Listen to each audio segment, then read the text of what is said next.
Olá pessoal do canal, tudo bom com vocês? Está começando mais um vídeo aqui do canal e hoje eu vou começar a falar sobre aceitação de autismo, como foi o meu processo de aceitação, como eu comecei a aceitar. Se você gosta de conteúdos como esse, já se inscreve aqui no canal, seja muito bem-vindo. E hoje, graças a Deus, eu consegui ajeitar o meu telefone, eu estava com problema no meu telefone. Vou estar aqui com muito mais constância e com muitas mais vezes, né? A gente vai conseguir se ver bastante, tá bom? Gente, como é que foi o meu processo? O meu processo durou alguns meses, meu processo de aceitação, tá? Durou alguns meses. Como vocês viram no vídeo anterior, que eu vou deixar aqui embaixo na descrição do vídeo, falando como foi que eu descobri que Benjamin era autista. Como eu falei nesse vídeo, a gente descobriu não, começou a desconfiar. Ele tinha mais ou menos 1 ano e 4 meses, 1 ano e 6 meses, mais ou menos por aí, tá?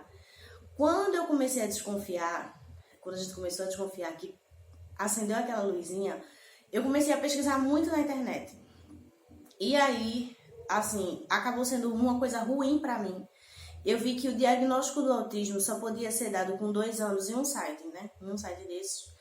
E eu não levei o meu filho para o neuro, por medo, na época, por medo também, né? Então, eu vou esperar ele fazer 2 anos. E foi quando a gente estava no meio da pandemia, então estava em lockdown, a gente não saía para canto nenhum, não era aconselhável a gente sair, estava tudo fechado, não estava tendo atendimentos clínicos, isso também contribuiu, sabe? Entre aspas, foi o útil, o meu medo, né, ao agradável, que foi, estava tudo fechado. Então, a gente acabou não levando ele, eu só levei, foi logo no começo do ano essa suspeita, né? A gente só foi levar ele no mês de novembro do ano passado, tá? Que foi quando ele teve o diagnóstico, quando ele recebeu o laudo. E assim, foi esse período, né, antes de eu ter o laudo, que foi o período da dúvida, pra mim foi muito difícil, muito difícil. Eu comecei a enxergar coisas que ele fazia que faziam parte do Hã? que faziam parte do espectro e antes eu não enxergava, eu não conseguia ver. E eu comecei a ver e cada vez que eu via uma característica nova aparecendo, aquilo, nossa, eu ficava muito triste, assim. Foi um período para mim muito difícil, né? Eu tive muita depressão, tive depressão. Eu fiquei muito angustiada, eu me vi louca, assim, eu não sabia qual era a minha reação. Eu tinha muito medo da reação que eu ia ter quando eu tivesse a certeza, sabe? Eu ficava pensando, meu Deus, quando eu tiver certeza, como vai ser? O que é que vai acontecer? Eu tinha, assim, muito medo, assim. Eu achava que eu ia me matar, que eu ia jogar no meio dos carros, que eu não ia suportar, que pra mim aquilo ia ser uma coisa insuportável. Mas durante todos esses meses antes do laudo, Deus ele foi falando comigo várias vezes, de diversas maneiras diferentes. Para tentar não, para acalmar, né, com o objetivo de acalmar o meu coração, né, de me fortalecer diante do que estava acontecendo, né? Então, assim, assim, eu pensava coisas muito ruins ao meu respeito, né? Eu acho que toda mãe que ela descobre que o seu filho é autista, logo assim, logo de cara, ela começa a negar, ela faz a negação. Então, essa negação a deixa sentindo um sentimento de quê? De que eu não sou uma boa mãe porque eu tô negando meu filho. Mas, na verdade, o que a gente tem que entender é que você não está negando o seu filho. Você está negando o autismo, que é uma coisa diferente. Sabe? Uma coisa que você não tem habilidade, não tem conhecimento, não tem prática com aquilo, né? Não tem reconhecimento. Então, se você está nessa situação agora, você acabou de se chocar com isso, não pense, porque é o que a gente pensa, eu sou a pior mãe do mundo, como eu posso renegar meu próprio filho? Como eu posso pensar que eu não aceito isso do meu filho, uma doença ou um transtorno? Você fica se sentindo muito mal, você pensa que é a pior mãe do mundo, e olha, você não é, tá?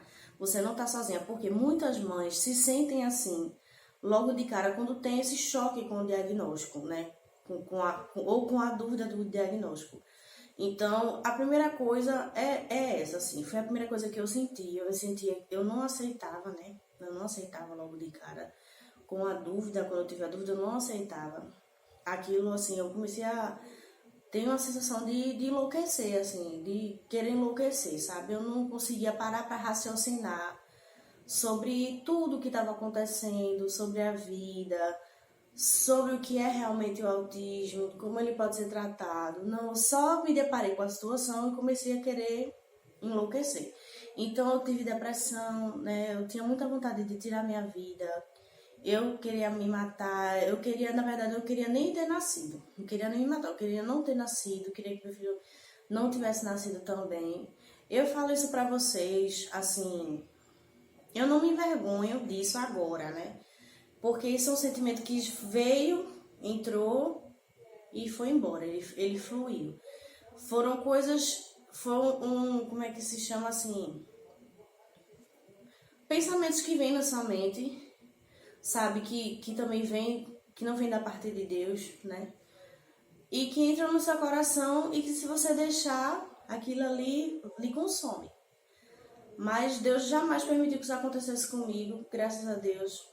Ele sempre esteve do meu lado, segurando a minha mão e falando comigo. Ele falou muito durante esse processo. E eu vou estar falando muito sobre isso aqui com vocês. Porque da mesma forma que ele esteve comigo, ele também está com vocês. E quer tratar disso no coração de vocês, sabe? Porque quando a gente descobre que um filho ele é autista, assim, é muito difícil. É uma sensação de luto. Sim, a gente sente um luto, né? Que é a morte, a perda de sonhos, né?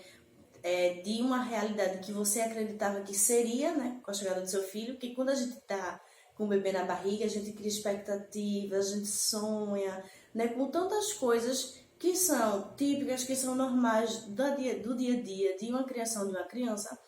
E quando a gente se depara com o autismo, a gente vê que tudo que a gente achava ia ser diferente, então a gente tem um sentimento de luto, de morte dos nossos sonhos. E muitas mães não conseguem se desfazer disso durante muito tempo, gente.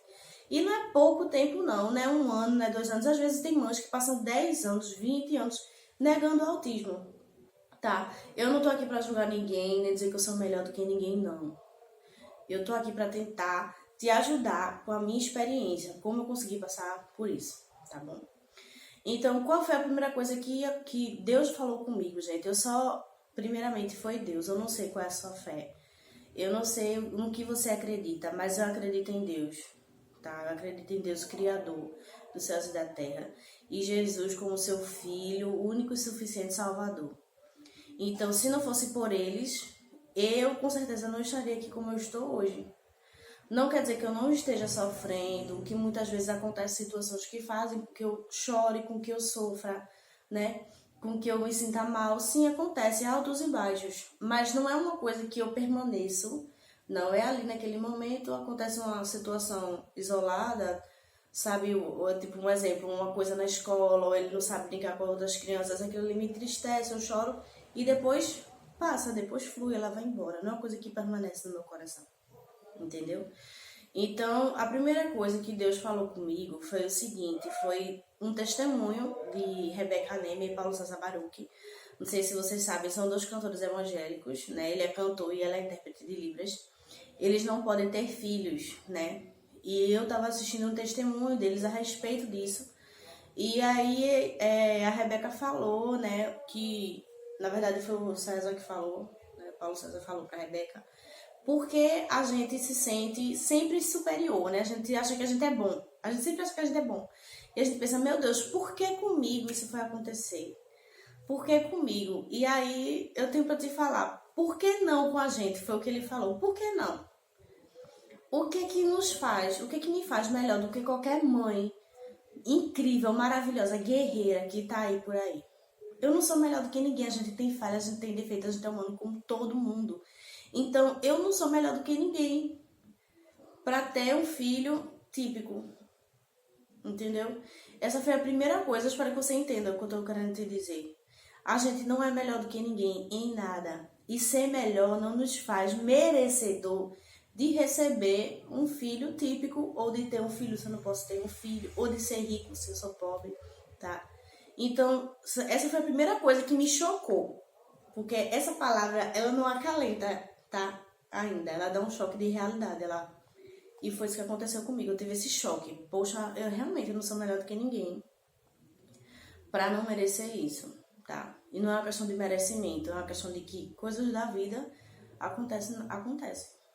Entendeu? Outra coisa que Deus falou comigo, que Ele sempre esteve falando, na verdade, é o meu coração, foram através de músicas, assim, de hinos mesmo, de louvores, que me ajudaram muito a superar.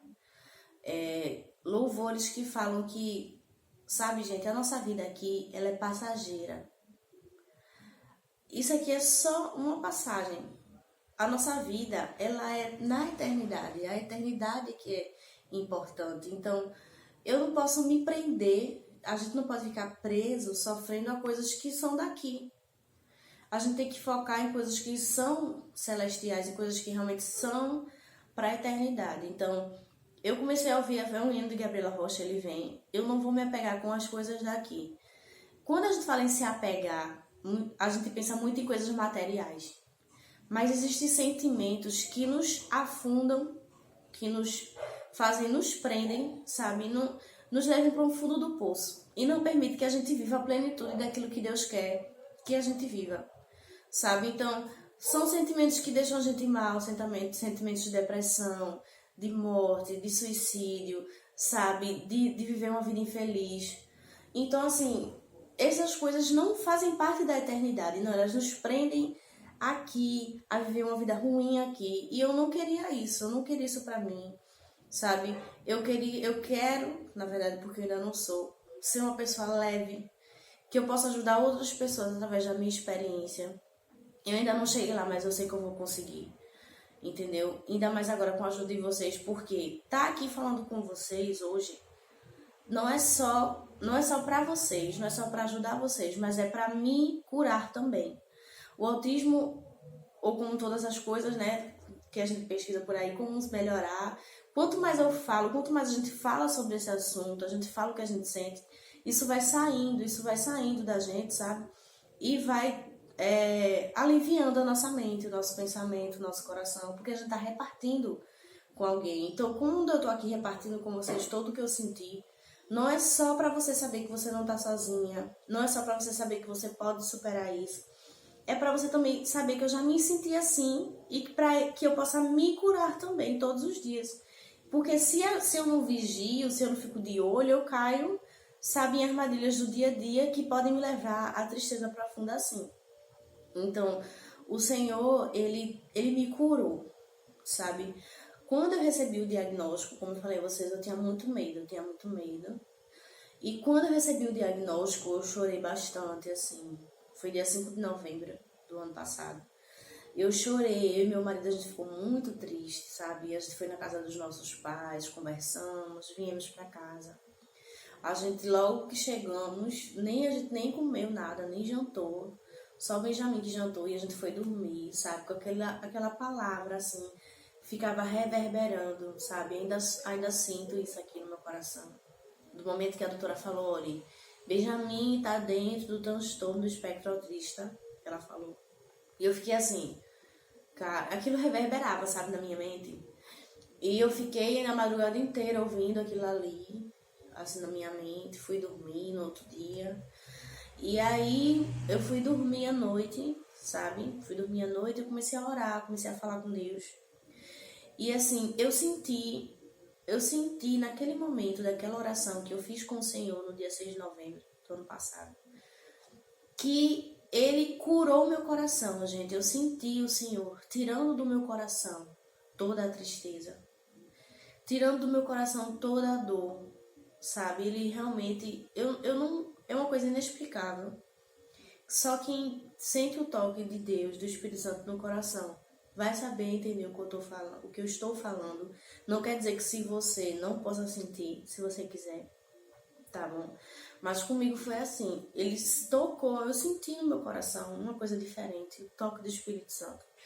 E eu não senti mais depressão, eu não senti mais tristeza acerca do diagnóstico de Benjamin. Eu fui curada. Então, assim, foi uma coisa maravilhosa pra mim, uma coisa incrível, que até hoje, que eu pensava que não, que era só ali naquele momento ele tava tirando a tristeza do meu coração, mas não. Hoje, para sempre, acredito que vou me sentir assim. Aquele sentimento vem de um momento, de uma coisa que me deixa triste, às vezes de um preconceito. Eu choro aquilo ali porque me feriu naquele momento, mas aquele sentimento vai embora. E eu não fico mais triste para sempre, sabe? Aquela coisa de ficar triste para sempre, em angústia para sempre, em depressão para sempre, não. Eu fui curada, gente. Eu fui curada. Eu acho que, eu nem sei se minha família vai ver esse vídeo, mas as pessoas pensam, talvez nem saibam, né? Talvez minha família nem saiba que eu me sentia assim, porque nem o meu esposo sabia que eu me sentia assim, eu não falava com ninguém. Só Deus sabia o quão triste eu era, quanta depressão eu sentia. Assim, eu não fui mais para a igreja, eu fiquei muito mal. Foi muito difícil para mim. Mas hoje, depois que Deus ele me curou, o Espírito Santo me curou, eu sou outra pessoa. Muitas vezes as pessoas me veem por aí meio triste, meio aperreada, porque é normal, gente, no dia a dia, são muitas coisas. Levar ele pra terapia, levar pra escola, fazer almoço, fazer as coisas de casa, como toda dona de casa faz. Tentar se cuidar, lidar com os choques que você tem, né, do transtorno mesmo. Isso aí é difícil, mas dizer a você que eu ainda tenho o problema, o luto, a depressão, não. Eu realmente fui curada, tá bom? Então, o meu processo de aceitação foi um processo de cura, um processo que durou meses. Então, não queira que você saiba do dia para noite, não, acho que meu filho é autista, ou descobre que seu filho é autista e vou aceitar. Não, não é assim, gente. É um processo longo, é um processo demorado. Não se cobre demais por isso, sabe? Peça a Deus, auxilie a Deus, para Ele tirar sentimentos ruins do seu coração. A única coisa que eu sofro e peço muito a Deus agora é que Deus me mostre maneiras, abra as portas para que eu consiga fornecer as melhores terapias que eu puder para o meu filho. É isso que eu penso bastante, sabe? Eu quero muito dar para ele só o melhor, só as melhores terapias, só as melhores coisas. Acho que toda mãe quer isso. E eu peço muito a Deus para que Ele abra as portas, tá bom? Então, assim, eu tô aqui pra falar com você, se você quiser conversar. Muita gente me procura, meu canal é pequenininho, eu tenho pouca gente. Eu não sei até onde Deus vai me levar aqui, tá bom? Eu sei que Ele quer que eu esteja aqui, porque Ele falou comigo que o meu testemunho vai ajudar muitas mulheres como eu, que já passaram e que passam por coisas que eu passo. Então, se você quiser conversar, só é chegar lá no meu Instagram, falar comigo no direct, tá bom? Que eu vou conversar com você, eu vou falar mais pra você sobre tudo que aconteceu comigo, tirar suas dúvidas sobre qualquer coisa que você quiser saber sobre autismo, tá? Eu não sei de tudo, eu sou uma mãe, que eu não sou profissional da saúde, eu não sou professora, eu tô aqui simplesmente para compartilhar minha experiência com vocês, tá bom? Eu espero que vocês tenham gostado desse vídeo. Se vocês gostaram, compartilha, né? Ou só se inscreve no canal. Se inscreve no canal, se inscreve. Eu tenho que bater 1000 inscritos até o final do ano. Então, gente, por favor, vai compartilhando o canal. Um beijo, que Deus abençoe a vida de vocês, tá bom?